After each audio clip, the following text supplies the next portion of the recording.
personally that the best thing to ever happen in my life is wanting to take my life, because none of what is now would exist without that.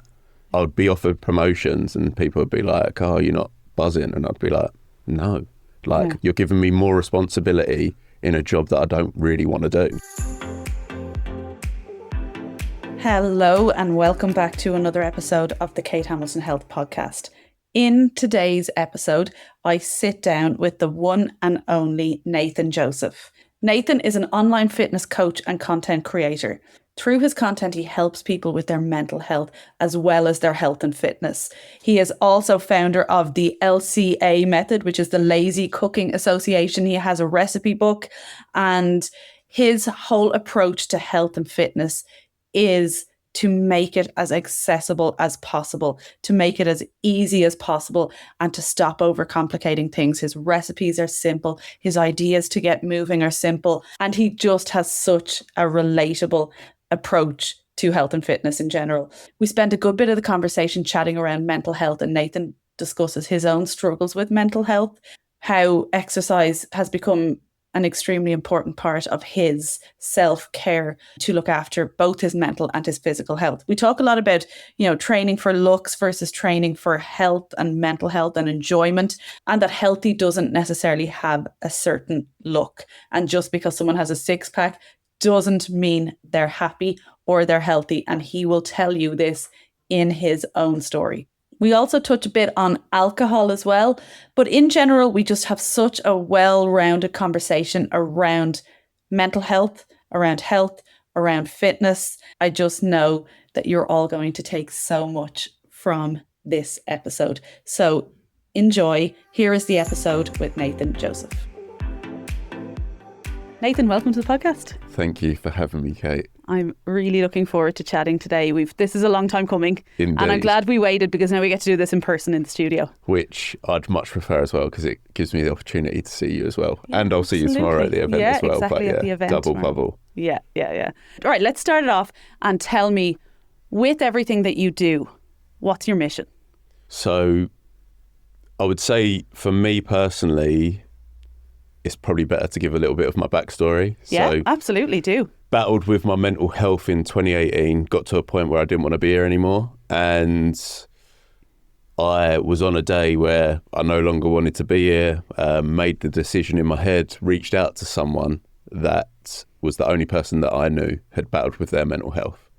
And from that one conversation, it made me feel less alone in my battles, because I just kind of thought, oh, I'm the only one that thinks this way. I'm the only one that feels these sort of things.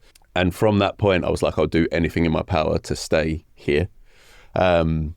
Once I went through counselling, done so many sort of what I'd call like hippie habits, if you like. Yeah. I was like, wow, this is amazing. But what I really started to understand was the voices in my head were quiet when I was training. So I knew that there was a big link between how I felt and looking after myself, basically. I'm someone that believes that if you're going through something, you should focus on getting yourself through it and then teaching others how to do it. Yeah. So after about 18 months, I went into another recruitment job, because that's what I started out in. And I thought, I'm not fulfilling any type of purpose here. I've managed to get through the hardest battle that I'll probably ever face in my life. And I want to help people get through that as well. So my mission is to add value to one person's life every day through my experiences. So did you originally start your social media and the messages that you're putting out there for mental health purposes? So initially, I'm a very private person, which you wouldn't believe, obviously, growing a social media account. But I had a business idea in 2017, and I thought that I needed help marketing it. And at the time, Love Island was on. So I thought, what better way to amass a following to then launch a business off the back of it? That didn't go the way that I wanted to in terms of the time that I was on the show, even though looking back now, I'm glad that it ended when it did. But I still had the drive to pursue the business idea. And then from that point, I sort of took my step back after that. I moved to Australia and I had a decision to make whether to continue to pursue that business or move to Oz, because one of my best mates had moved there. Yeah. And I took a step back from social media. I just used it as like a place where I'd post like photos, not as a business at all. And then I've really thought, okay, fitness is what I'm really good at, right? So if I can use that as the vessel to then move into the mental health side of things, then I'll use that. So my content to begin with was just workouts, but now I speak a lot about my story and like the difficulties that I go through. Sometimes people will comment like, you're really brave with what you share, but for me, I don't really see it that way. I think it's just, that's my life, and I can't dress it up in any other way. I'm really like an open book. So so it's just progressively moved towards more mental health stuff. But when I started my coaching, I was like, oh my God, their body's transformed so much. But I realized pretty early on that when someone had said they've regained their confidence or they're no longer depressed, I was like, that lights me up so much more than seeing two different bodies in front of me. Yeah. I kind of think everything that happens, good and bad, happens for a reason. And I think that the reason that it happens, and like, you know, some things can really fucking bring us to our knees, like, but that everything that happens is building us into the person that we're supposed to be, because I believe that we're all here for a reason. Yeah. We're all here to contribute. We all have different personalities. We have different strengths. We have different things that light us up. And we ruin that by like constantly trying to force ourselves into jobs or do things that other people want us to do. And I think that, you know, taking a situation, and I've had a similar situation with mental health, not more in relation to anxiety and panic attacks back in my early 20s, but taking what I'd been through and actually, as you say, once you get through it and you learn from it and you get stronger for it, then you can help others. And I think there's, I suppose, reason behind everything, and there can be good from everything that you go through, you know?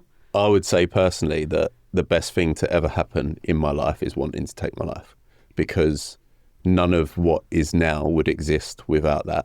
Yeah. So at the time, I'd never wish it on anyone, obviously, and I hated every day whilst I was going through it. But without that, I wouldn't have my purpose now. So it is, and like you say, I was living a life that I thought I had to live, that I was told that I had to live. And I think that was part of what brought me to my knees, because I wasn't living life in the way that I wanted to. It was just the way that I thought I should. Yeah, you're obviously quite a driven person, quite a hardworking person. And you were obviously driving and working yourself really hard in the wrong direction. Yeah, I can relate to that. Yeah. It was, I really thought that I was just so weird. Yeah, because things like promotion, I'd be offered promotions and people would be like, oh, you're not buzzing. And I'd be like, no, you're giving me more responsibility in a job that I don't really want to do. Do you know what I mean? So it was kind of like, I didn't understand why I felt the way that I did, but I just felt so out of place compared to what I'd been told was the right way to live. So what did you do when you got to the stage that you're like, I don't want to be here anymore? Did you confided in a friend who you knew had been through something similar? Yeah. Did you go down the route of going to the doctor?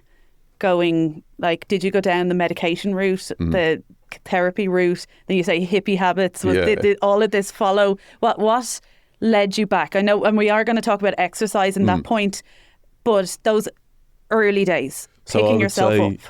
It wasn't actually a friend. It was actually a friend's ex that I rang. Oh, wow. And that was obviously difficult, because I was like, oh, I'm breaking bro code here, but also I'd probably be dead if I didn't do that.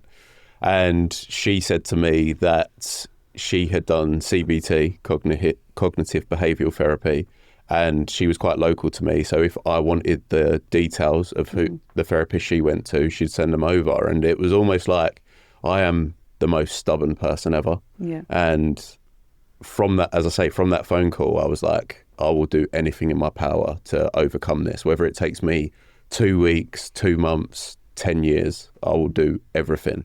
So I would listen to audiobooks every single night that were on self-improvement. I started honestly, I'd listen to The Secret, because it's quite a short book, which now I look back, I sort of laugh because it's a bit wishy-washy, but It's a great starting point into that world of personal development, though, isn't it? Yeah, absolutely. Yeah. And then obviously I would share in more with the people around me about how I felt. My mum sent me a book. It was, I can't remember what it was called. It's The 12 Habits of Recovery by Russell Brand. And whilst I was going through therapy, it was almost like I was reading the book and I was like, oh, I've just felt this way. Do you know what I mean? So it was like, okay, maybe I am moving forward. Other things were journaling. I would do affirmations, gratitude lists, ice baths, just anything to improve my health. And what I would say is some of those I was like, this does nothing for me whatsoever. Others, like for example, journaling, I was like, it's good to get my thoughts out of my head, but that was 2018. We're 2025 now, the end of 2025. And I would say it's only this year that I've really fallen in love with journaling, right? Yeah. So it's almost like, oh, I don't know if I'm doing this right and all these sort of questions, but I just felt that little bit better. And as I say, when I started on that journey, I just removed the time horizon. I wasn't like, I need to be better by this date. I was like, however long it takes me, if it's 10 years until I'm happy, then I've won the battle, sort of thing. Do you know what I mean? So, yeah, That's such an important thing that you said there about time horizon. Yeah.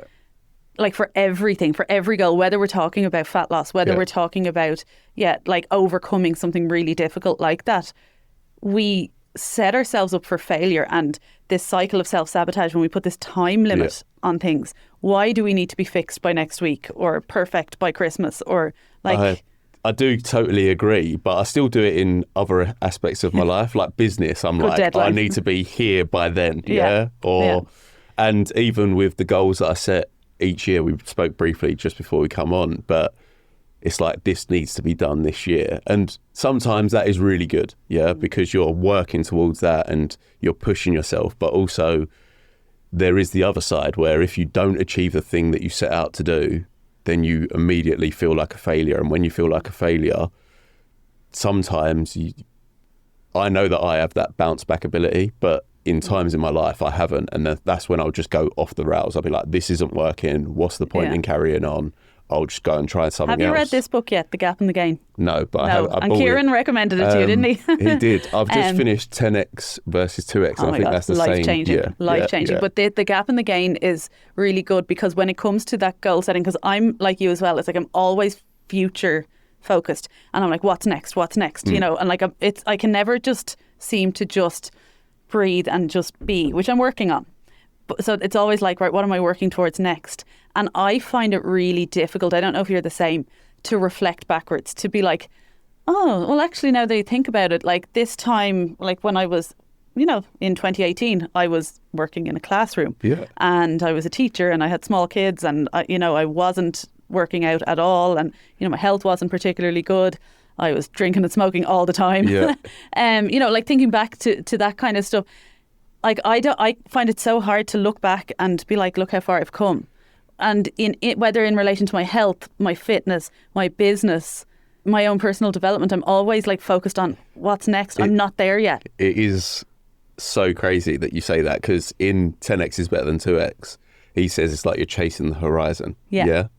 Whereas looking back, so after I read that, so in my head this year, last year was absolutely mental for me. And I can say that was like a crazy year. Whereas this year, I don't feel like it's been to that level. And I am someone that, right, I've done that last year, so I can do it this year. But then after reading that, I was like, oh, let me just look back at what I've achieved this year.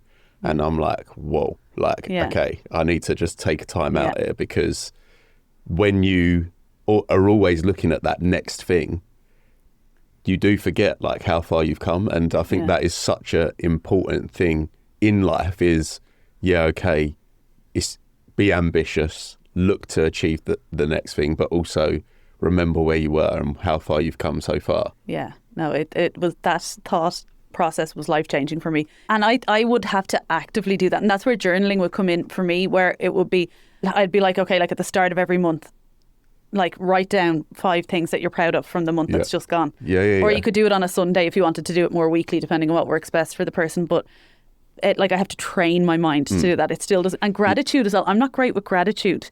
Like I can be quite ungrateful. And it's not that I'm ungrateful.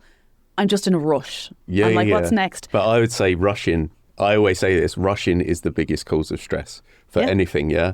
Think if you're stuck behind a slow walker, you're in a rush, you're like, oh, get out of my way, yeah? But something as little as that. But I'd say with my gratitude, I do that just before I go to bed. And I only do it about things that have happened in that day. And it was when I was in that darker place, I started doing it because naturally your head will go to the negatives, right? Whereas if I've got a list of things every day where I was like, oh, that was good, I'm like, okay, well, I've seen beauty in today, so that sort of, it's not huge astronomical things that I'm grateful for. It might be like, oh, my morning run was nice or something like that. Do you know what I mean? It can be little things. And I think as women, like, and a lot of, like, you know, myself, my clients, you know, when I do this exercise with people, I'm like, what are you proud of?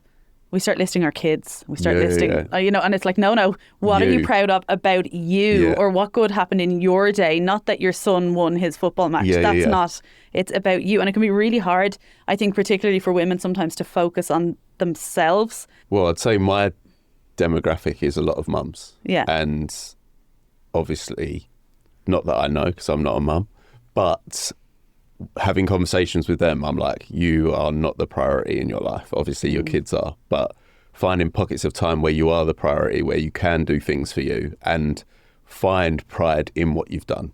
So I think that is really difficult to show people or have, it's almost like a mindset shift for them to look at themselves and be like, because as well, there's a thing in Australia called tall poppy syndrome, which is if you sort of are above the grain or you think too much of yourself, not in an egotistical way, but it's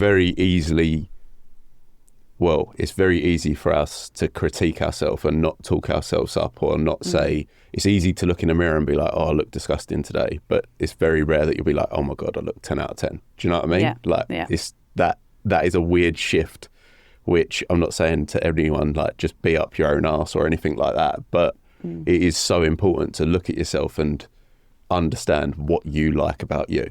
Yeah. Think about your inner voice and about how you're talking to yourself. And then imagine taking those words and talking to your best friend or your child or your parent or your sister or whatever. Like, you could, like, most people couldn't even imagine doing that. And as well, with the mental health battles, something that I'd always say is like, the voice in your head is the one you live with 24/7, right? So imagine just being constantly negative about yourself all day long. Like, what is that going to do for not only yourself, but how you interact with other people? Because you're not going to feel good. So when you're around others, your company's not going to be to the level you want. The way you perform in your job is not going to where you want it to be. And I think it's really important as well to remember that just because you think something doesn't mean it's true. Like, that was life-changing for me, because I used to think I had to change my thoughts, be like, oh my God, what, like, you're so negative, Kate, you're so ungrateful, or it's like, okay, no, it's just a thought, let it pass. And that's okay. It's when we attach ourselves to the thoughts and they become our beliefs. Well, that's when it leads to us feeling like shit. So when I did CBT, the therapist that I had, she said that thoughts are like traffic, and if you let a thought go through your head, you're not going to cause a traffic jam. But if you hold on to this negative thought, the other thoughts that come in that are negative behind it, it's just going to clog up your brain. And then that is going to be the way you are with the world. Yeah. In relation to thoughts, right? And like you said, that exercise has been played such a big part in your life for feeling better.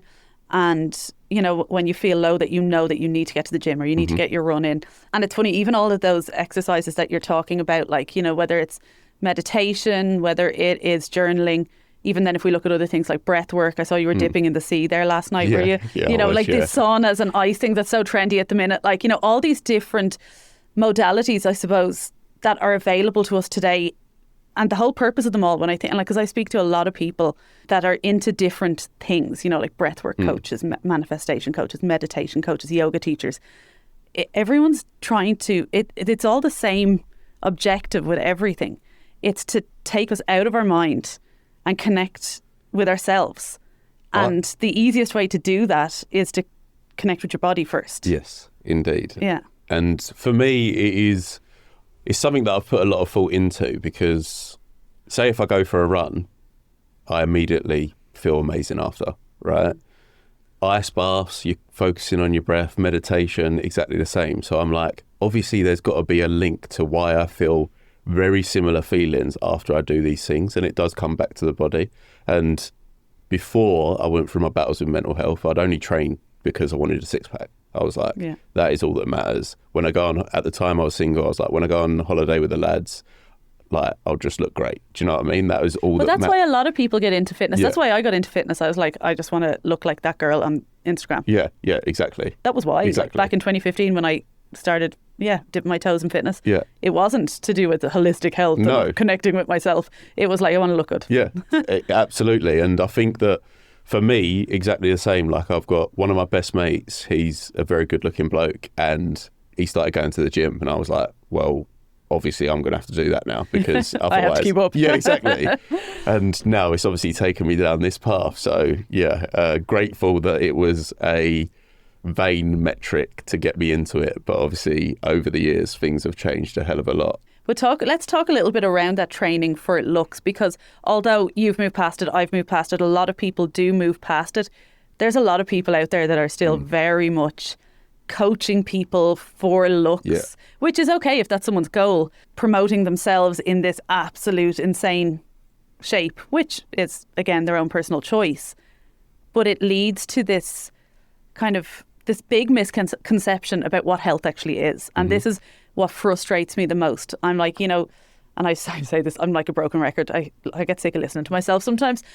What's healthy on me is going to look different to what's healthy on you or to what's healthy on Dan or whoever, like Absolutely. Everyone's going to look different. It's almost the first thing that I say to anyone that I jump on a call with that wants to join my coaching is they'll often say that, oh, my friends say that I look great or whatever. I was like, I'm going to be your coach, and I cannot tell you when you feel comfortable in your own skin. Yeah. So just because I think that we've cracked it, you might not like the way you are there or whatever. So I think that it is a very personal thing. But even if I take myself back to when I started my fitness journey, I was eating the same calories as the friend that got me into the gym, if you like. I was eating the same protein, and he's like, I wouldn't say he's half my size because that would discredit him, but I was literally eating next to nothing. Do you know what I mean? Yeah. So, and what are you, 6 foot? 6'4", 6'5". Yeah. I mean, I'm not going to cry over that inch, but You're tall. Yeah, you I'm tall. I'm very tall. Yeah, exactly. So I think it is really important. It's hard because obviously you see the bodies on Instagram, you're like, oh, I want to look that way. It's so much more, or so much easier, I should say, to see the top 0.01% of bodies and think, oh, that is what healthy is. But also, you don't really understand what people are willing to sacrifice to get to that state. And also... And it's not healthy. Exactly. It's like, everyone's shamed when they're overweight and, like, oh, you need to lose weight for your health. It's like, but that opposite end of the scale is just as unhealthy. Women are... Even more so, Even I'd more say. so. Yeah. Women are losing periods. Yeah. Men are, like... on steroids. Like, there's all sorts going on here, and a hell of a lot of malnutrition, and I'm generalizing obviously, but I just really want everyone to know that picture, that chiseled look, is not what health is. And it's not, I mean, I've been very lean at times and I hate it. Do you know what I mean? Like, I don't enjoy the training because it's too hard.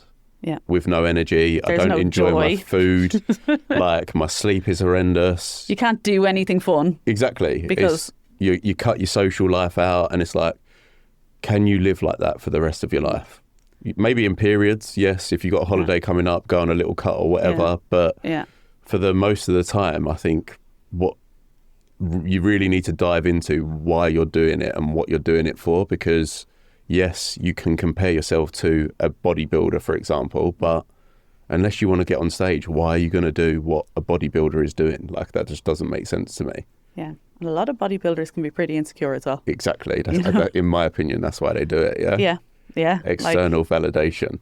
Yeah. I wanted to talk a bit then about training then for performance as well. Like, because I work with a lot of women, as do you, and they want to get into running, or they want to run a half marathon, they want to run a marathon. And I know you are into running, you enjoy a bit of running, but a lot of people that I initially talked to about running, they want to do it because they want to lose weight. And then they realise, one of my clients in particular, I won't mention her, but she'll know who she is when I'm talking to her. And she's a fantastic runner and she's been running for years. And she regularly does half marathons. She recently just did the Dublin Marathon. And she was like, Kate, I've never felt so fluffy in my life.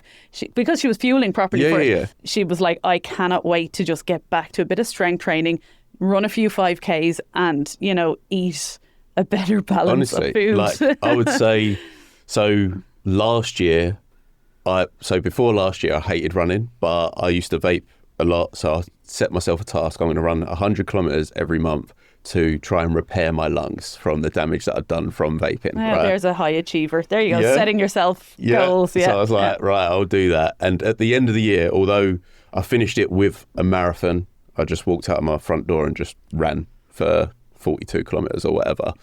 But yeah, I know. It was just, I was like, what better way to finish a running challenge? But with that, after, if I compared my body before doing that year and after, it was definitely in a lot worse state. And something that I would say is strength training is going to change your physique, right? It's going to change what you're made up of. Whereas running, it's just going to make you if you solely focus on running, it's just going to make you a smaller version of yourself. Yeah. With joint issues. Yeah, exactly. I'm not anti-running because obviously it's a great, it can be a great cardiovascular exercise for you to do. But what I think is a lot of people put themselves under pressure thinking they have to run to be healthy. I went through a little running phase. I built myself up to 10k, did the 10k race, was really happy, haven't ran since over it. I just don't enjoy it. I'm like, I like to lift weights and I like to walk, but I'd walk all day if I had the time. That's fine. And I'm like, that's okay. And I think it's really important for everyone to know that, strength training is a must. Yes. As we get older, we're losing muscle mass. We need it. Particularly us women, we're losing it a lot earlier than men. Yeah, from our 30s, really. We are and it is the only thing that's going to change to give you that lean, that toned look, the slim look that a lot of women are looking for. The strength training is what's going to do it, especially once they get over the age of 40.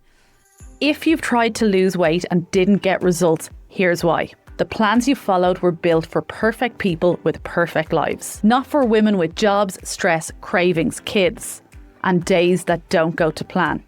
Also, there's no such thing as perfect. That's why Nourish Her, my online coaching program, works. We build a plan around your lifestyle so that you lose weight without restriction. Build strength with workouts designed for your level, and finally stop the cycle of restarting. If you want predictable progress instead of waiting for motivation, if you want a routine that survives real life, if you want results that last, go to the link in the show notes and join the women who chose the smart approach instead of the hard one. As for the cardio side of things, whatever you enjoy, walking. I walk up a hill every day to bring my kid to school and back. And I think that part of my business is obviously my recipe books, which is the Lazy Cooking Association, right? But I would say that I want to get the maximum results from the least amount of effort. And if you compare running to walking, why would you run? Yeah, unless you want to get it done quicker. Yeah, but also I just think if I can walk to the gym every day I know that's not an option for everyone, then I'm going to do that instead of go for a 10k to try and burn calories, right? Yeah. If I can walk to the shops because I forgot something, then I'm going to do it. So I would always say to anyone, you don't need to be into a cardio activity, just walk more. Plus, that is the goated mental health habit, I think. Just going on a walk, no headphones. You can do it every day. Exactly. You don't need a rest day from walking. Yeah, exactly. You're going to have to rest from strength training. You're going to have to rest from running. You don't have to do that from walking. And it's nice, especially if you go with someone as well. You just go on a dog walk, whatever. Do you know what I mean? It's just nice to be out in nature and you don't even realise that you're improving your health. Whereas I think when people do get into strength training, running, whatever it is a chore to begin with, right? Because there is often a switch when you go through a coaching process where it's no longer something that I have to do, something that I want to do. Yeah. Whereas with walking, there is just never that boundary of, just can't be bothered to go for a walk today. Yeah, it can just be. And you can be not bothered to go for a walk, but it's easier to drag yourself up and just get out the door, start walking, like, than having God, to. Here we go. Yeah, exactly. It's easier to be like, right, 5-minute action. Let's just fucking do it, even for 5 minutes. And once you get going, you feel better for it. It's just so important to remember that it's not always about more and pushing. It's like consistency over intensity every single time. What can you do consistently? And if you're someone who really loves running, because there's also people who are like, oh, but I really enjoy running. Should I not be running? If you enjoy it and you're going to do it every week, as long as you're not overtraining and you're fueling properly and recovering properly, but that's okay too. I think there's like a muddied water with consistency though, because people that are the coaches that we mentioned earlier, where they're ripped out of their heads and they're sticking to their Tupperware every single day, people will look at that and be like, oh my God, they're so consistent. But that to me is not perfection, but they're aiming for perfection with their diet. Everything's weighed out, whatever. Whereas consistency to me is doing the right thing most of the time. There's going to be days where the stress is through the roof, there's something going on in the family, work's taking a battering on you or whatever. But if you can do something most of the time, then you're being consistent with it. Consistency for me is consistently picking yourself up every time you fuck it up. Yes. That's literally what it is for me. That. Because and then obviously not banging your head off the wall and expecting nothing to change. That's definitely not the saying. But you know what I mean? Like, it's like picking yourself up, be like, oh shit, what happened there? Oh, I had this big binge. Oh, probably because I missed breakfast today. Okay, right. Well, we make sure that doesn't happen tomorrow, and we move on with it. And once you kind of detach that guilt and the shame from the fucking up, because like that's the one thing I say to everyone who starts in our coaching.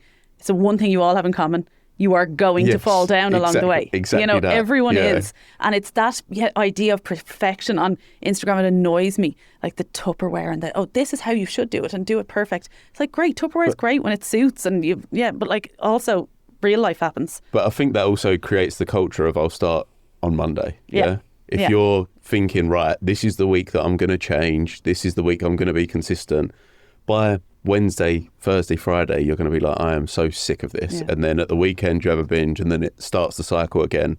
And every time you hold yourself to those high standards, it is even more difficult to get back on the horse because your motivation is taking a battering in the sense that, well, I know I'm going to say I'll start next Monday and ultimately I'm going to be in the same position next week. So it's about just sort of accepting that we are humans, not robots, and there will be lows along the way. And the most important thing is getting yourself back up, not taking it as do or die and going again. And this is where the time horizon that you mentioned earlier is so important. Like when I post my before and after photos on Instagram, I actually haven't posted them in a while, I must do that again soon, but they were 5 years apart. And someone asked me, I was on someone's podcast there during the week and they asked me, were there did I have many times that I things got in the way and I was off track over the period of that time? And I was like, it was 5 years. There was Christmases, there were holidays, people died, there was a lot of fucking shit. There was life that happened. 5 years of my life, half a decade. Loads of shit happened, and like weeks went by where nothing happened, and then I just picked myself up and got back, and that's what it is. It's the lack of perfection. I'm like the most unperfect person you'll ever meet. My attention to detail is terrible. But I do think that that's the secret to long-term results. Without a doubt, I think that like something that I'll say to people that join my coaching is your health ends when you die. So like, are you doing this? Because if someone was to be like, oh, in 3 months' time, I've got this holiday, in my head, I'm sort of going to be thinking, well, is that the end goal then? And after that, you're done with the coaching, you're just back to your old habits, Whereas for me, it's so important that, yes, life will happen, but if you implement good habits consistently over time, you will get the result that you want. And why does it have to be by this certain day? Like, of course, we all want to look great at weddings, holidays, whatever. But as you say there, like for me personally, I used to be someone that I'd go on holiday, I'd still track my food, I would train every single day, I'd try and get a run in if I could, and even then I hated running. But then I was like, I am deterring from the time that I'm having away. So now when I go on, if it's not a work trip, if I'm going on holiday, you will see me at the breakfast buffet for at least 3 hours. Like I will just... You'll just do nothing. Yeah, nothing. When I go away, I don't train. Well, because I've got kids, so usually even if I'm away without my kids, I won't train. I just it's a thing in my head. I'm like, if nice I'm out of my routine, because my life is very routine. Yes. Like so I'm like, when I'm out of my routine, I don't want to train. I will go walking, because usually if I'm away with my kids, I want to get away from them. So that will also be nice, get a little bit of a break. Absolutely. So I'll get out walking. But like, I don't track calories. I will just relax and eat. And I have this thing about a personal thing, not for like my clients, but for me, I don't like to diet for a holiday, because if I diet for a holiday and I get super lean, I never get super lean. If I get super lean, for me, and then like you're day 2 into your holiday and you're bloated, and then you feel shit about yourself. Oh, I've ruined it all. It's like if you just normal sized going away and then just stay normal sized. I'll never forget, I went to Barcelona on a boys' holiday, and I'd honestly done everything before this holiday to be as lean as possible. And then when we was away, I think I had a paella on the first day. The next day, I literally just looked like a cylinder. I was like, what is going on here? And I just felt crap. And I was like, I put in all this effort. But obviously, at that time, I was like, oh, carbs are bad. I need to cut them out. Yeah. So as soon as I had that paella, I was just literally like... Boom. Yeah. Well, I go away and I'm like, pizza. Yeah, literally. Give me everything. And then the following day, I go in my bikini. I'm like, oh, God damn it, Kate. But, But I think it's really important what you said there. Like, I love a routine. Yeah. Maybe sometimes I'm too obsessed with my routine in the sense, like, if I do something out of my routine, sometimes I can lose my head a little bit. Like, oh, my God, like, I should be on task. But I think it's so important to have breaks from a routine as well, because being on it all the time, it is mentally taxing, whether you realise it or not. And when I was in the past focused so much on the way that I looked, as soon as I come back from a holiday, I just wouldn't get back into a routine. I'd be like, oh my God, that was too hard. I can't bother to do this now. So it'd be weeks and weeks and weeks. I'd feel worse and worse and worse. I'd eat every single takeaway that I could imagine, put on loads of weight, and I'd be like, right, here we go again. Until you hit that uncomfortable point that you're like the point of crisis that you have to do it again. And that's that cycle, isn't it? Like, it's just, It's a horrible place to be. And it is that yo-yo cycle of, I can never keep it off, right? Whereas if you don't look at it as an end goal, just as something that you do, then when you get back from the holiday, or if something happens in your life and you need to take a few days off of the routine or whatever, it's so much easier just to be like, right, today's the day, I'm going to the gym, or I'm going to be eating this, or and if you think about like a 2-week holiday, or we're coming up to Christmas as we're recording this, 2 weeks over Christmas, let's say, where you like just take your foot off the pedal. I don't actually have a calculator in front of me right now, but as far as I'm aware, 2 weeks is about 4% of the year. Mm-hmm. Now, please don't come at me if I'm wrong with that maths. I'm not even going to try. It's not me actually doing the maths in my head. I'm trying to remember. I figured this out before. It was at 3.6 or 4 point something. It's like 4% of your whole year. Like, calm down. Don't ruin. You know what Kieran always says? Don't be the person at the beach thinking of the office and the person at the office thinking of the beach. Yeah. When you're on holiday or you're with your family over Christmas, don't be stressing over calories and ruining the good times, because it's what you do, and you said it already, in the ordinary times. It's all those ordinary days, the routine days, they're the ones that are important. Yes. And then you can relax and enjoy your holiday and go to the breakfast buffet and have the pizzas and the paella or whatever it is you're having. But I also think it's really important that if I look back on holidays where I was hyper focused on the way that I looked, making sure that I still done those things, I think my mum and dad must have hated going away with me, or my mates would have been like, oh, we just want to go down the beach now, mate. We don't want to be waiting for you to get back from the gym or whatever. Yeah. So you're not only impacting the memories that you're making, but also their time away as well. Do you know what I mean? So, and I think that's something I've always had to be conscious of with family holidays, because like my oldest is like 15, so I've had kids forever. Like, I've had kids since I was 23. Like, when I'm away with them, I'm like, I can't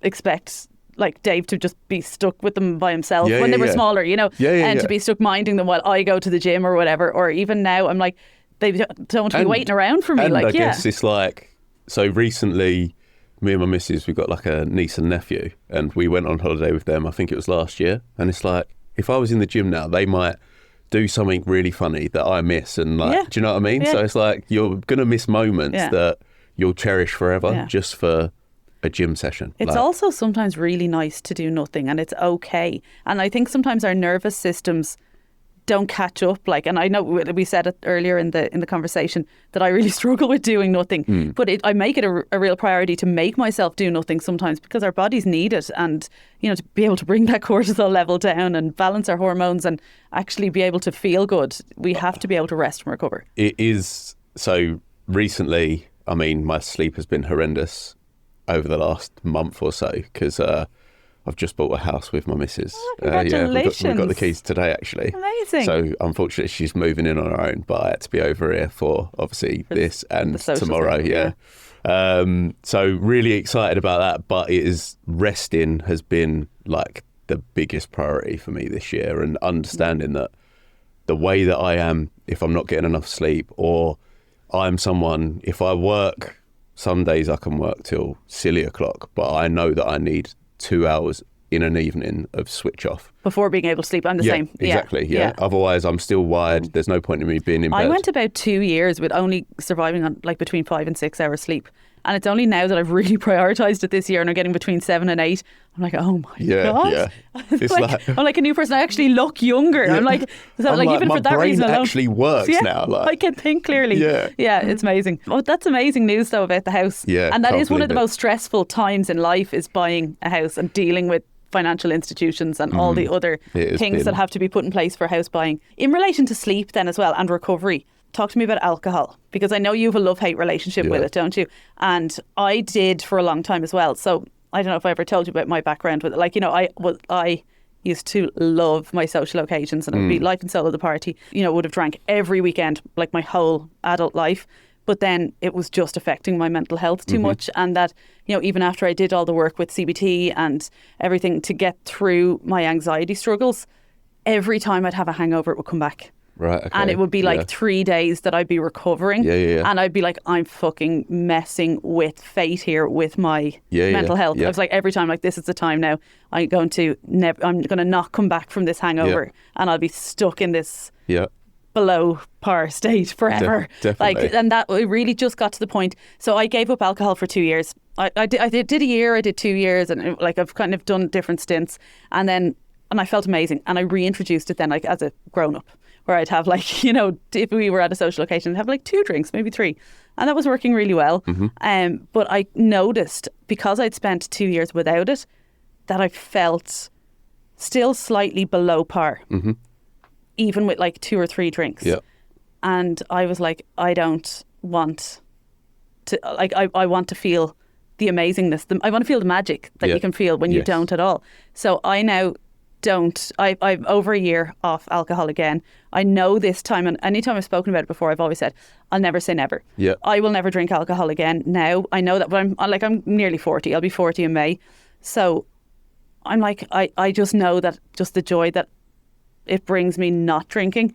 And I have all the fun stories behind me as well, and all the good times. And I'm like, and I'll still go out, I'll have my 0 beers, and then I'm like, right, home. I'm much more go out in the day and have some fun doing fun things, and then go home and just sleep. Just sit in my sitting room and just not talk to anyone. I think you're spot on. I've done, when I went through that period of, right, this is what I'm going to do to stop feeling the way that I did back in 2018. I stopped drinking because what I realised was I was using drink and drugs as an escapism, and I was just getting out of my head to try and forget. But then obviously the next week you're like, oh, I remember times 2, and everything felt a lot heavier. So that was my first break from drinking, from probably when I was like, I'd say early teenager. I remember like just drinking. It's just the culture that that the Ireland and the UK have. We just grow up as teenagers, most of us, drinking. So then I was like, when I was in Australia, the Sunday session, like you'd watch UFC all day, get battered with your mates. But I'd just started my business, and I was still enjoying it. But then I sort of realised my mates go to work and they get their salary. Whereas if I am on the floor for 3 days, you can't just wing it and do the bare minimum. So I was like, right, I'll do 3 months off. That turned into 6 months, and I felt great. Business was booming, amazing. And then, but that was a very definitive, this is ending after 6 months. You had a goal in mind. You were building the business, and this was and for I was a purpose. Like, I can't wait to have my first pint after that. Then I don't know what triggered it. When I left Australia, come back, I was like, I'm going to do I think it was 3 months to begin with. And then I was like, well, I know I can do 6 months, so I'll do that. And then it turned into 16 months of not drinking. That period of time is the best I've ever felt in my life. Like, honestly. It's magic. You can't describe it. I felt like I had superpowers. Like, that's probably the only way I can describe it. As I say, I think it's after maybe like 6-7 weeks, again, I was like, my brain, I'm so clear, like with my thoughts. I don't forget things. When I'm on tasks, I'm so disciplined. And then one of my best mates growing up, the person that I moved to Australia to do the time out there with, his dad passed away and he was a big drinker. So at his wake, I was like, I'll drink at that event and then I'll stop drinking. But the biggest thing that I would say to anyone that is not drinking at the moment or contemplating drinking again, from my experience, is after I had that first drink, my discipline went out the window in the sense of the next weekend, the boys were like, we're going to go down the pub. I was like, wow, I'll just have a beer. Yeah, exactly. Yeah.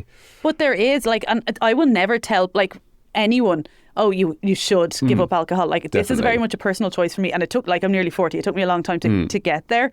And I don't regret, I'm sure there's nights I regret, but I don't regret all the experiences I've had. But what's more important, and I think it's even more important for men, because women do this without alcohol anyway, it's connection. It's that human connection. And I think that when men give up alcohol, they sometimes lose that, because everyone's going to the pub and you don't want to be the weirdo in the pub with the Heineken Zero. Although it's becoming more normal in Ireland anyway. I don't know about the UK. Definitely. Like, I'd go to places, and I love Guinness, so I'm in the right place this weekend. But I'd go to places, there'd be no Guinness Zero, and I'd be like, what do you mean? They'd be like, we sold out. Do you know what I mean? So it is becoming more popular. But similarly to you, I would never tell anyone to stop drinking. I do love having a drink. Like, there's no doubt about that. But for me, it is, right, if I've got something in my mind, I'm like, well, I'll get there 10 times as quick. If I stop drinking. So you'll decide whether to do a stint and be like, right, we're going to get laser focused and push. I think that I will always have these periods in my life until I do believe one day I won't drink alcohol. But I think I'll always have, right, I'm almost like focused in on what I want to achieve over this period of time. I had one from November last year till April. I had 6 months off. And again, everything in my life, my relationships with family, my missus, my business was going really well as well. Do you know what I mean? So I notice a huge correlation, and then people might think, well, why do you drink now? But I stopped drinking then because it was my best mate's stag do. And then I went through a massive grind period, I'd say, for 3 to 5 years in my business. And in April, when I started coaching, I was like, oh my God, I am what I dreamed of when I started. I am there. So then this summer, I was like, I deserve to enjoy myself, which maybe I overdid, but I would say it is night and day feeling. And as you mentioned earlier, I had 1 beer last night. My sleep was 55% recovery, just off of one. But you're also beer. out of routine, and you travelled yesterday as well. But so it does affect. I'll look back on the days that I'm drinking, and my recovery is so much lower. And your resting heart rate is always much higher. Exactly. Yeah. But no, I think, thank you for being so honest about that there, because I think, again, bringing it back to the perfection mindset, I think you're really showing that you don't have to be perfect. You don't have to not drink. You don't have to eat perfect food. You don't have to train a certain way. You don't have to look a certain way. Just to finish things up, actually, on that perfection side of things, can I ask you 10 quick fire questions? Let's do it. And the whole purpose of these is to show everyone that there's no one size fits all. Yeah, and with quick fire, I've got to just answer straight away. Yeah. One word. Right. Okay. Okay. One word. And no, they're not. Sorry, they're not hard. Okay. Favorite food. Lasagna. Oh. Favorite exercise. I would say RDLs. Really? Yeah, I love them. Don't know why. What time do you get up at most mornings? 7:30. That's a normal enough time. Yeah, you're not one of these 5 a.m. people. No, not a chance. Yeah. How many hours do you sleep each night on average? 8. Your favourite pastime? Like your favourite hobby? I'd say chess. Really? Yeah, I know. Me and my best mate, we just honestly play so much chess. Well, we actually haven't played in ages because the last time I played, I beat him 5-0. But yeah, I love it. Keeps you sharp. But it's because it switches me off. Yeah, you have to focus. Exactly. Love it. And you've already answered this. Do you drink? At the moment, yes. Depends on the month. Yeah. Do you meditate? Yes, every night. Do you have a morning routine? Yes. Okay, what is it? So Really I wake quickly. up at 7:30. Well, it starts in the evening really because I lay out my running gear. Wake up at 7:30. First thing I do, go for a run. I feel a bit grotty saying this, but I'll do that before I'll even brush my teeth because that is like It's a moment of resistance. I get that. Exactly. Yeah. Yeah. Okay. So I'm straight out of the door, come back, stretch, jump in the shower, make my mate, which is like a South American tea. Then I have recently started doing a double journal. So I'll journal last thing at night, but also now first thing in the morning, just to see where my head's at. And then I'll create a video. That's the structure. I think people will be surprised to hear about that morning routine. Why? I don't know. Yeah. I think, it's really, really good. What annoys you in one word? Not to set you off. People. No. I was actually saying to Sean on the way here, what annoys me is, when you're paying for something, say you're at M&S or whatever, and you click through, it's like, oh, any bags? You're like, no. And then it's like cash card or voucher or whatever. Yeah. I'm like, well, if you just present the option for card, I'm going to pay. So that really annoys me that I have to keep clicking through the buttons. I know that's so irrational, but... Like, let's just get to the point. Yeah, it just hit me today. Yeah. It's like, just get to the point. I want to just do it now. Yeah. Last question. What does the word health mean to you? You can use more than one word for this. The word health. That is a great question.